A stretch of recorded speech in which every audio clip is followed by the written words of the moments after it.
So we begin in it's right after after the small Shema.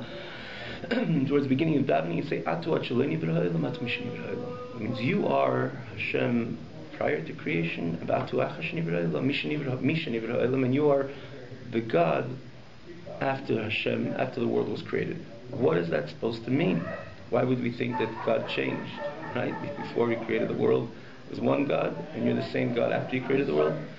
Sometimes when they these long journeys, the bus driver changes. They get up and no one goes on. So right, one journey, but two. So apparently we're saying the same thing. That before you created the world, it was you, and after you created the world, I would say maybe it's not you. So we say this is you. It's the same driver. It's the same God. It's obviously not the meaning. It's obviously not the meaning because why would we think differently? Why would we think different? It's a different Eibishter.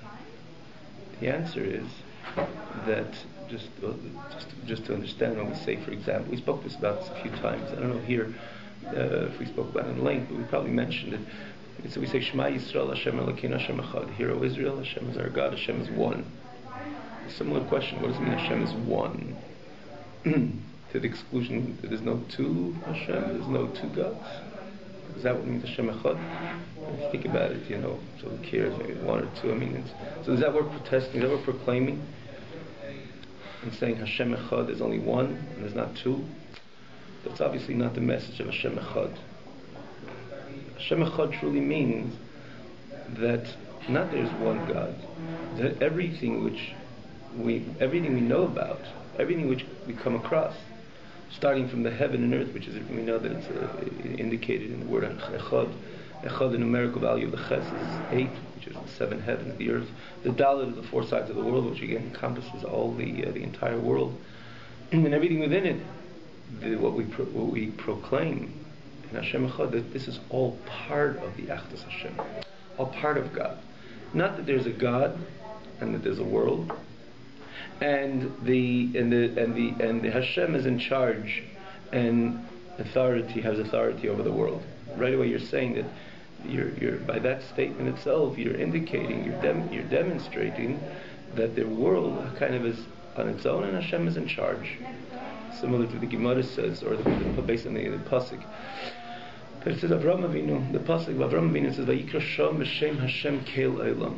That Avraham Avinu called Hashem in the way of Keil Olam. He called Hashem the God of the world. So the point over here is it doesn't say Keil Ha'olam, that Hashem was the God of the world. And you say, right, grammatically, let's see how this works grammatically. You say Keil Ha'olam, the God of the world, says that there's a world and Hashem is in charge. He's the God of the world. When you say Keil Olam, it's a very different type of message. Keil Olam means the whole makeup of the Olam is God. It's a very, very different, very great difference. I don't want to deviate, but it's in Avodas Hashem as well, in the service of God. I don't want to go off over here, but it's a good message also when you understand the difference of Keil Ha'olam and Keil Olam. Keil Ha'olam means there's a God of the world, so there's a world, and then there's a God, which is has authority over the world. It's supposed to say the texture of the Olam is Keil Olam, not Ha'olam. The Olam itself is Keil, is God. That's Hashem Echad. Not that we say that not that there is the 7 heavens, the earth, and the 4 corners, and God is God over them. No, the makeup. What is this world? What is the 7 heavens and the earth? This is Hashem. That's Hashem Echad. Means say everything is part of the oneness of Hashem. Everything, the world in its entirety, is part of the oneness of Hashem. It's worthwhile to mention this, that I started saying that in Avodas Hashem also, it's very different how we are approached. But again, it's not directly connected. It is worthwhile to mention. It says there's 2 expressions of the Talmud. It says about the Jews, the Yid's mandate in this world. It says Anini vreisi l'shamash eskeni, which means I was created to serve my master. And there's another expression of it which isn't brought in the Talmud. I wasn't created only to serve my master. Apparently the message is the same, right? I'm here to serve my master, right? But it's a difference, not only a difference, it's a revolutionary difference, if you will. Because when you say Anini Vreisi, right away, the first thing is, I was created. I am. And then what am I supposed to do with this myself? What am I supposed to do with this I? Okay, there's a master, and I have to subjugate myself, subdue myself to this master, and serve him. But the first thing, what's the first approach? I am ani nivresi. I wasn't created solely for the purpose to serve my master. The first thing I'm saying, ani nivresi. I wasn't created. I'm not really here. But because there's a master, Ella, solely because there's a master, and the master wants me to serve him, and the way to serve him is with my body. In other words, mitzvahs are performed with a person's body, right? Not with the neshama. Not when the neshama insists on it. When the person's created, then he has the ability to serve his master. So, because there's a master, so by chance I have to be there in order to serve the purpose of my master. But the first thing is, I wasn't created. So there's a fundamental difference between the two. And you break it down, for example, like someone putting on film. So I have a hand. Ani nivresi. If you want to break it down to one mitzvah, let's say, I have a hand. But my hand could be used for this, that, and the other, and it is used for this, that, and the other. But what's the reason that I have my hand ultimately? Shamash is kaini, to serve my creator, so I should take a tefillin and put on that tefillin. When you say ani lo nivresi, shamash is kaini, that I wasn't created only to serve my master. So first thing, ani lo nivresi, a person's not supposed to have a hand. But because the mitzvah of tefillin is not that it should be left on the table, the mitzvah of tefillin, that it should be put onto a hand, so that the mitzvah of tefillin cannot be performed only via a hand. So therefore my hand slips into the picture and says, okay, I have to have a hand to put the mitzvah. But what is my master, what is the mitzvah of tefillin. And without that I really don't exist. So the whole purpose of why I'm here is just because my master is here. And we said it's a very, very large scale difference between the two. And similarly, say when you say Hashem Keil Ha'olam, you say right away you're establishing there's a world. Keil Ha'olam means that the world itself is a part of the Keil. Now we can understand what we say, it makes so much more sense now. This is what we proclaim again before that you are the same God prior to creation and the same God after creation. Because without this understanding of Hashem Echad, we would say, well, you cannot say God's the same before creation and after creation. Because what was there before creation? God. One entity. What is there after creation? Two things. There's God and creation. Or you're going to say, well, creation has no independence rather other than God. True, but there's two things. We're dealing with two entities. One is God and one is creation. This is what we say every single day. In other cases, not so. Atohu acholeni v'ha'olam. You were God before the world was created, and it was only you. You know what? Even after the world was created, it's still only you. If you see a world, it's just from the perspective of our side. In other words, that's where the world seems like real from our side, but from your perspective, which is the true perspective, it's all you. So Hashem can express himself in non-creating a world. The same God can express himself by creating a world, but it makes no difference. Atohu, it's no difference to God, which demonstrates so much stronger how much God is part and parcel of this reality. When you look at this room, you say, what was it 5,772 years ago in the prior to creation? Only God. What's here now? You know, the answer is only God. Sometimes if you think about this in itself, really, profoundly, especially in Yiddish, it could really throw a shrek and a profound awe when you think about it, that nothing has really changed. Just Hashem, so like someone comes into, one day he comes in with a sleeveless shirt, the second day he comes with a shirt with a sleeve. You're going to say, well, those two people walked in. The example's inaccurate, but just to get the idea that one day he came with a sleeveless shirt, the next day he comes with a shirt with sleeves. It's not two people walking, it's the same person. Once he came without sleeves, with a short sleeves, one came with long sleeves. Similarly, before Hashem created the world, it was God. He expressed himself without this world. Now he expressed himself with this world. But what is the makeup of what is it? It's not a world which Hashem is in charge. The world itself is God. And that is the meaning of kulak. That is the meaning of kulak hameki lachashiv. That everything. Before we just read it inside again, so which shows how much more of God's presence within, because there is nothing. I want to just, again, before we just culminate with the words itself, how it fits so perfectly into this Hashem Echad, or everything what we said over here, that take for example, again, another example, a mashal, to say maybe it'll even clarify it even more. How, let's say a teacher, which is a very learned teacher, a wise teacher, or a wise man prior to becoming a teacher. You know, let's talk about Gemara. Let's say he knows how to learn Torah very well, very bright in learning Torah. He toiled throughout his life. He knows the Gemara, everything he sees, he knows everything. Then he's told that besides learning on your own, would you like to be a teacher for this pupil, of this child, which wants to learn from you? So imagine, he says, okay, right? Mitzvah to teach, it's a mitzvah to learn, it's a mitzvah to teach as well. Sits down in front of a child and opens his Gemara and starts learning the Gemara the way he understands it. Right? A child can be blank to him, it's going to be the same before and after. He'll walk away from the class knowing that 20% is zero, literally zero. So what does the teacher do? What does the teacher do? So he takes the insights which he's learning and ultimately wants to convey to the child, and he puts it in words of a mashal. For example, an example. You find many times the mashal in the Gemara, mashal ma'adavar dema. Many times you find it in Shas and Talmud. Rashi brings it, and you find something. Rashi says sometimes even in the relationship with Hashem and the Jewish people, where Moshe stands as like an example of a king, and he had a queen, and he had a good friend, and so on. What's the point? And again, you find this along the Talmud, and ultimately you translate the king as Hashem, and his wife is the Jewish people, and he had a good friend, which is Moshe. I mean, there's many times we find in the Talmud similar, again, even the relationship of Hashem with the Jewish people. What's the point of a mashal? Why do you give a mashal? Why do you give a parable? Why do you give an example? You give an example because what you're trying to convey is a bit too profound in order to convey it to the student.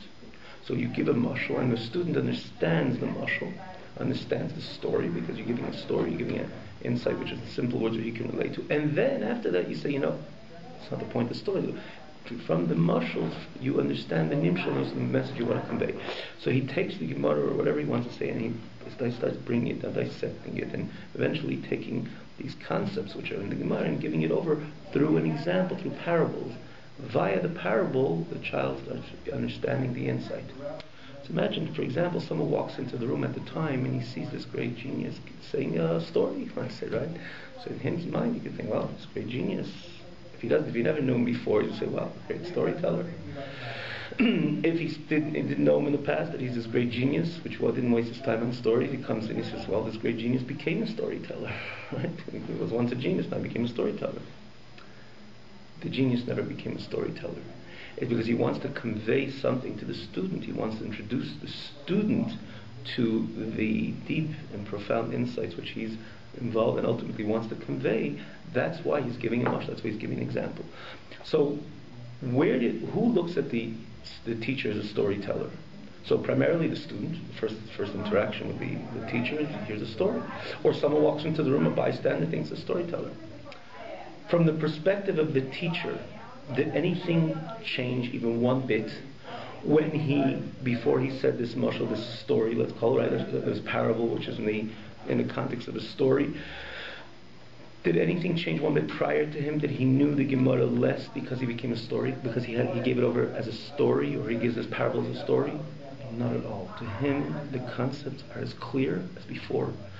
More so, when he's saying the story, when he's saying the parable, he finds the nimshal within every word what he's saying. We don't have to jump too far, but even in this example, which we were giving with the different mishalim, the different parables, what the Gemara gives, dealing with Hashem and Am Yisrael. There was once a king and had a wife, and when he says the words of once a king, he's at the very beginning referring to Hashem. And when he said he had a good friend, in his mind right away it's Moshe Rabbeinu. In the child, the one who's sitting on the other side of the table, the other side of the coin, to him he doesn't hear about Moshe, he doesn't know about the Jewish people, doesn't know about Hashem. Here's a king he can relate to, and a queen he can relate to, a good friend he can relate to. But by the teacher, when he says the word king, it's not like anything changed from him that the king is Hashem. Had he had a child which didn't need anything, he wouldn't even say that mashal. but because he has to teaspoon this concept, so he starts with the mashal. But when he says the mashal, at the same time he's saying the mashal, the whole nimshal, which means the message, is in his mind the same way. He didn't become storyteller, he remains the same genius even as he's saying the story. He finds the puzzle, the perfect click between the parable and the message as he's saying the parable. Now this is all a mashal. Okay, this is all a mashal, right? What do we want to get? What do we say? To us, it seems to be different. Prior to that, Hashem was for himself, by himself. He didn't create a world, he didn't introduce anything, similar to the teacher, which is a genius, which is sitting in his own place and learning, right? Hashem is one of his own. Then Hashem decides that he's going to accept the student, which is ultimately us, via creation. Otherwise he has to create, and as we mentioned many times, it evolves from the infinite of Hashem. It evolves world after world, level after level, till this physical world is created. And he wants, within this world's physical world, he wants to establish a relationship with Am Yisrael. So he creates a world. And to us, on the other side of the coin, like we have the students, we have the people, right? People, the world which Hashem created. This looks real. Like the one who, like the student or the bystander, thinks this is a storyteller. This looks real. This is a table, this is a chair. This is not part of God. Maybe he's in charge. This is part of God. Not necessarily. So we say no. From the perspective of our perspective, from the perspective of the teacher, as he's saying the parable, he finds the whole nimshal right there. When he says a mashal to a king, in his mind, as he says the word king, he says it's God. So from the perspective of God, there is no separate entity, the world. Hashem decides to express himself through a mashal, which is a world, which seems to be like a parable. And again, just to jump to the side a moment, what's the point of creating a world? Because for whatever reason he wanted ultimately the separate entities, which appear to be separate, nothing is separate, but things that appear to be separate, which they truly do appear to be separate, should also be introduced to himself, to God, godliness, and so on, via Torah mitzvahs, or via understanding and thinking and pondering and connecting to God and godliness. Similar to the teacher, which is going away from himself at the time and introducing to a student these pieces of Gemara and Tesis or whatever he's learning with him, because he can sit for himself by himself. But he wants to introduce these concepts to a student. So he has to break it down. Ultimately, the student should ultimately understand. So the same thing Hashem wanted for whatever reason he has. He wanted something which should appear. I say word appear because nothing is really out of the domain of Hashem, but things which appear out of the domain of Hashem should also be introduced to God and godliness. So what does he have to do? So what does he do? He creates a world that it looks like something independent, and we are living, and we are seem and appear and live. To some degree, we feel that we're independent. It's really not. But we're independent. We can talk. We can move. We could do. The Jew has freedom of choice, and so on. So it looks like a separate entity. That's from our perspective and point of view. From God's perspective and point of view, just like where you were the same, you were God before the world was created. You were a God without creation. You're a God with creation. You're the same God which expressed himself through creation. It doesn't look like God. That's because we are the students which are hearing a story, right? But from the perspective of the teacher, there is no story. From the perspective of the teacher, it's all a manifestation, all an expression of God. That's you're the same God prior to creation, after creation. The world itself is part of this extension of godliness. Godliness now expresses itself through world. Prior to that was without world, but it's the same God. This is the meaning. Everything in front of Hashem is completely insignificant, not a matter of importance or so on. The idea is that there's nothing to say this is and I'm in charge of that, because when you say it is and I'm in charge, certainly Hashem has authority, but you cannot say Kila Chashiv. It's insignificant. However, you come from the perspective of Kel Olam, Hashem Echad, everything is God. So there's nothing you could say this is significant, this is. It's not. It only is because Hashem wants it to be like that. But in on its own, it's dependent. It's nothing. It's nothing even when it is. Nothing is no thing. It's no thing really. Even when it is, it's really not. So when we think about that, as mentioned before, that is a new light in the presence of Hashem. A brand new light to the presence of Hashem. That shows how close Hashem is. Had the world be not completely independent, but had it been, I am, it is, and Hashem is hovering over, is in charge, we wouldn't feel that omnipresence so powerful, so close to us. Because, okay, Hashem is looking from above, but this is, I'm part of something which is, Hashem is in charge, but I am. So you don't feel that intimidation or positive intimidation, right? You don't feel that closeness of the omnipresent in such a way, because I'm part of this who I am. When you say Hashem Echad, means Kula Kamei Kula Chashiv, everything is insignificant. So where is Hashem in the picture? It's only Hashem. It's only Hashem, if you really think about it profoundly. And I was learning with somebody, he says, wow, I just had the thought. I'm frightened. Gillian was sitting over here. It was a nice casual outside doors, and he was talking about this. He says, I thought about it for a second. I'm frightened. God, it's 5,772 years. It was only God, and now you say it's only God.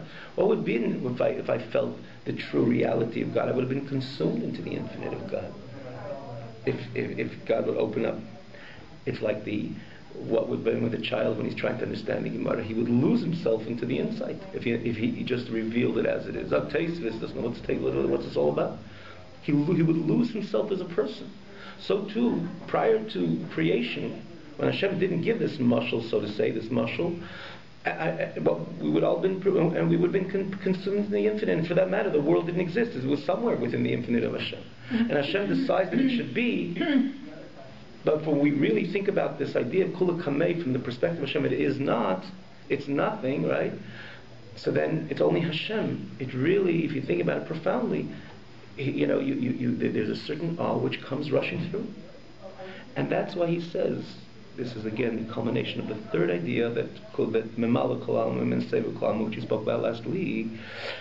And Kula Kamei Kala Chashiv, what is nailed automatically, what is born, what is produced, what is aroused, is Midis Yiras Haremimos, the attribute of fear, of exaltation, of God, the Meichai, in the mind, or Machshavtei. In other words, the fear associated with the Reimimos of Hashem, and in his mind, and his thoughts, later, to fear and to be shamed from the greatness of HaKadosh Baruch Hu, which has no end and no border, based on these three different levels of pondering, which we mentioned again, and that would send a fear and awe of Hashem in his heart. And it wouldn't stop there, because it would be an expression, such a profound expression, of such a profound feeling of fear, that after, subsequent to the fear, his heart will engulf in a flame of Ava, a strong love to Hashem, because he really feels the strength and the infinity of Hashem in his close presence, so that he develops with a strong feel, like a flame of fire,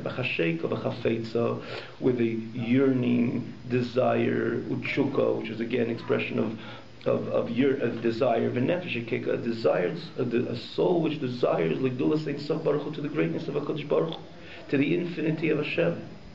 And this is the idea of close hanefesh, the outgo of the soul to God. What is the close hanefesh? Is an expression which is associated with a unique service. We find it the first time by Nadav Avihu, which one of the things that said by Nadav Avihu, that they came a bit closer to they crossed their boundaries. Where they crossed their boundaries, so literally it was expressed as bringing a carbon which was not in the right time, not in the right place, and so on. But what were they doing it for? They weren't bad people. Quite on the contrary. If you remember what the Torah says to Moshe, it says Moshe, or Moshe in the Torah says to Aaron. He says because Hashem said, "Bikrei Kodesh," those who are close to me, I am sanctified. So Moshe Rabbeinu turns to Aaron. He said, "I thought Hashem his kedusha is going to reflect by myself or by you. Now I realize it wasn't so much by me, not so much by you, but more by your children." It means it was from the Torah's perspective, it was a virtuous expression from Nadav Avihu, even though in the bigger picture it was certainly not virtuous. It wasn't aligned with the ultimate purpose of man's creation, to have his 2 feet well anchored in reality. As he climbs and even flies high in the service to Hashem, he has to make sure that his 2 feet are on the ground, because the pasuk, as it says, that Hashem did not want a world of tohu, of chaos. On the contrary, that people should live in a way that as we use this expression, that live with their 2 feet on the ground, means they live in a way that they don't lose themselves, like Nadav Avihu did. But in the same perspective, from the same point of view, you see how special their service was. They had one interest: to become close to Hashem, and maybe even to consume into the infinite of Hashem.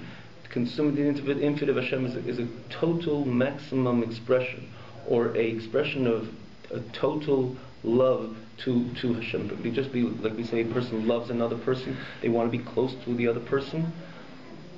And sometimes when the love is a strong and fervorous love, it makes the person even want to become even closer to the other person. Similarly, which we find this especially when the Jew expresses his love to Hashem, the only thing which stops him from really losing himself completely, meaning being completely consumed into the infinite of Hashem, is his body, because he's living.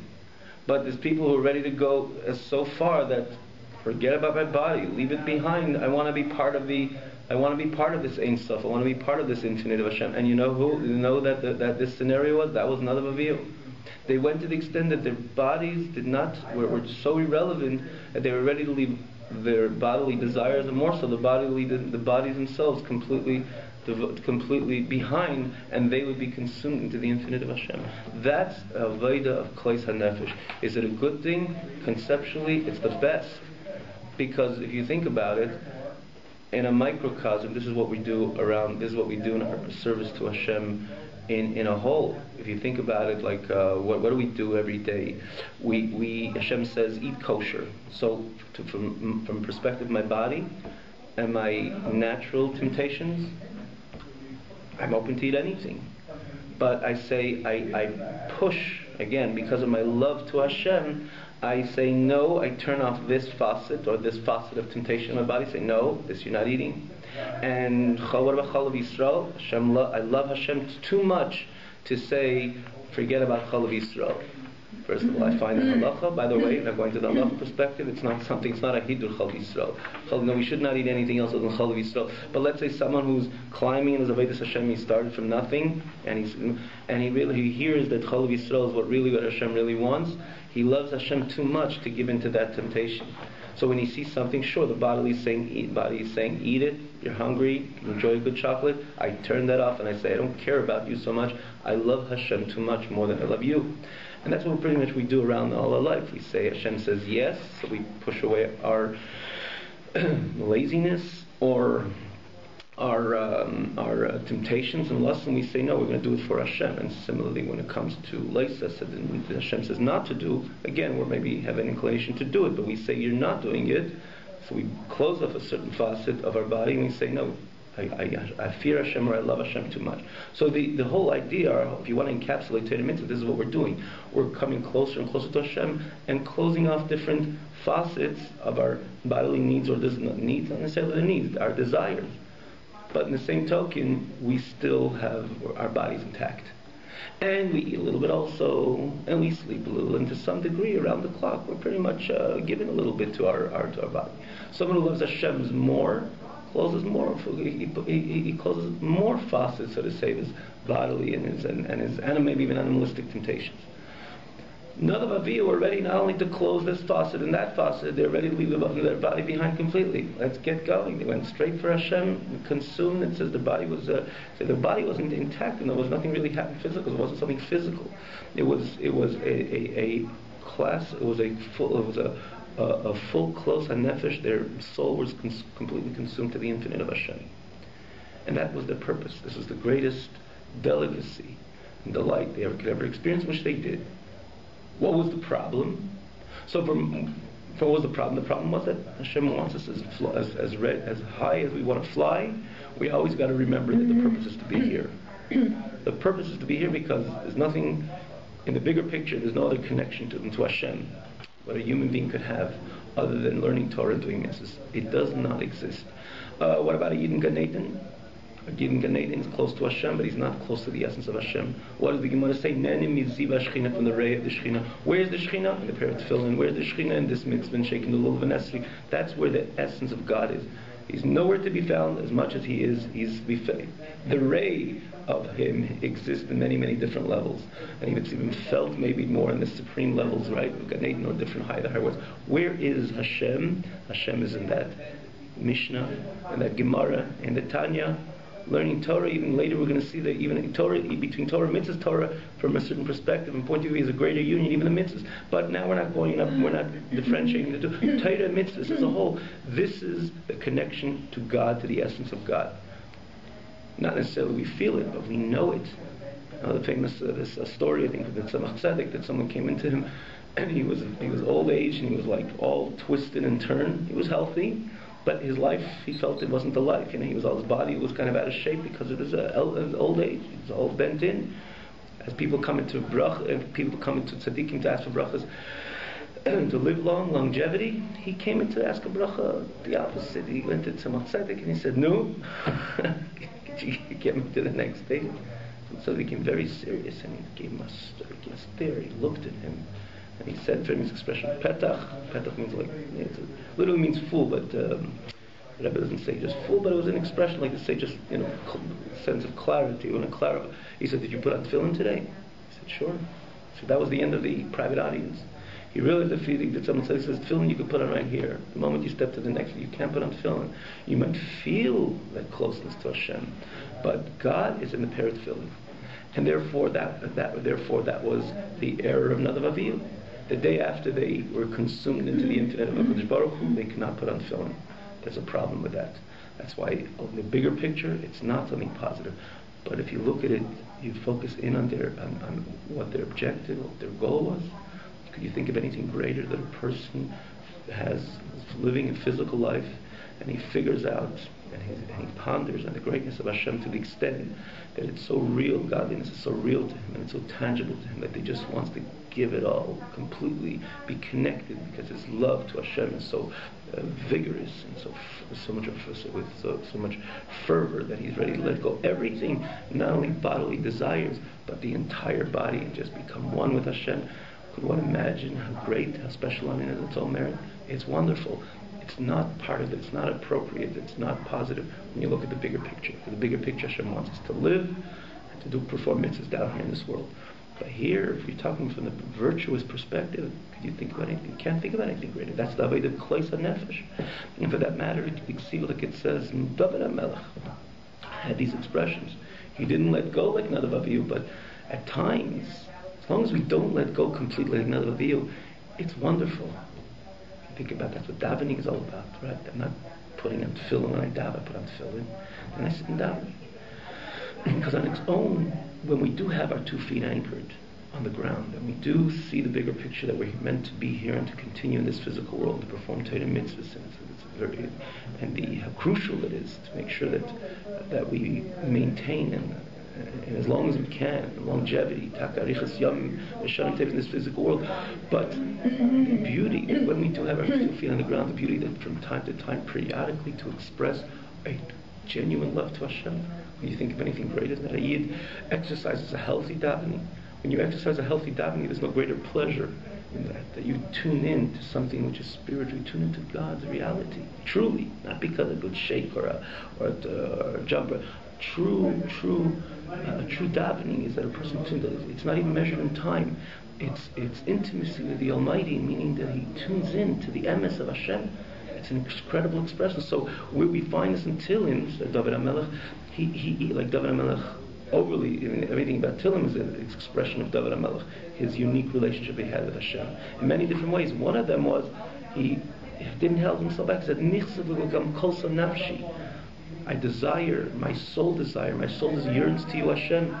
It wasn't about putting on tefillin, which David HaMelech certainly put on tefillin the day he said it.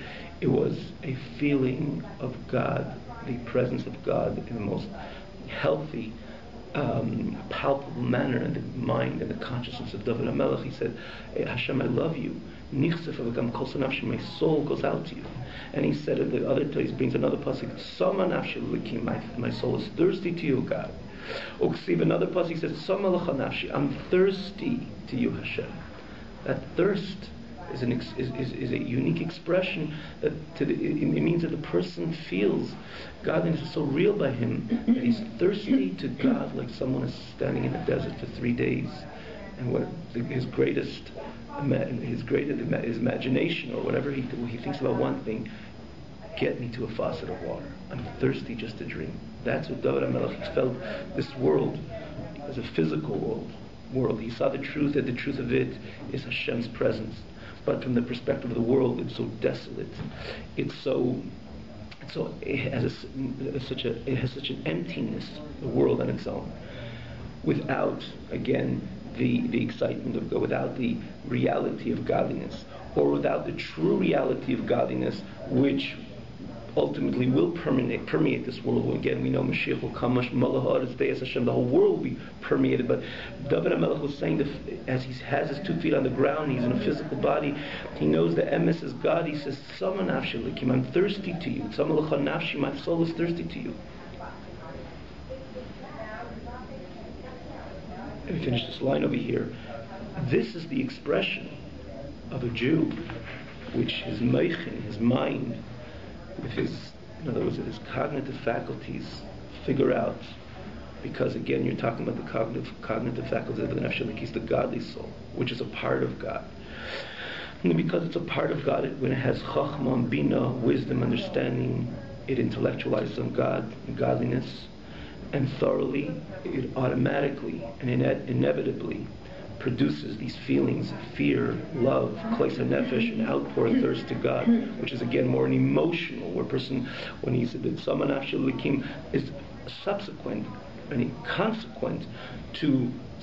to figuring it out intellectually, and consequent to figuring it out intellectually, the heart ignites with a fear, a love, a thirst to want to become one and part of Hashem. Okay, stop over here.